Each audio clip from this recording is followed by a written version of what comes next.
I've watched cancer patients die, and 10 years ago I watched my mother die of cancer, and the flesh and bones just fall off her.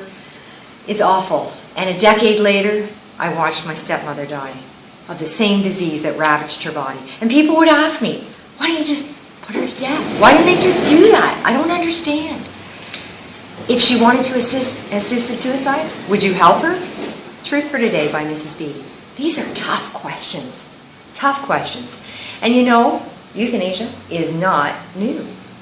Satan, a long time ago, was given permission to kind of beat up on Job as a contest to see if he would still honor God. And he was allowed to take his family. All of them were killed in a tornado. And then a fire came and ruined him financially. It was awful. And then God even said, guess what? You can now touch his body, because he still will not curse me. He will put up with whatever you send him. And Satan sent a great big festering, nothing a doctor's probably ever seen now. It's so horrible what Job had to go through. It was an awful time for him. But you know what? Throughout that whole process, he was suffering. He did not slit his wrists. But his wife came to him, and she said to him, hey, you, why don't you just curse God and die? Give up on your integrity. What in the dickens are you doing? If she was alive today, I think she would have pulled the plug if she could. But you know what? He turned to her and he said, you foolish woman. Should we accept good from God and not adversity? He knew that every moment of his life was in God's hands.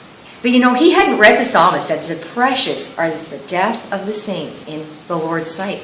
He didn't know that verse, but he clung to God. He didn't slice his wrist. He didn't get extra morphine to deal with the pain and kill himself with that morphine and overdose.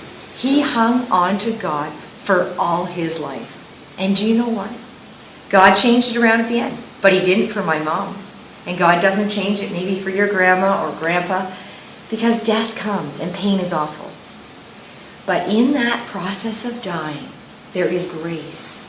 And God gives grace to that person. And if you steal that away and you murder them, or you do assisted suicide, you're taking the glory that God could get away from them, away from God. Because he is willing to give grace to that person and bring them into heaven with him.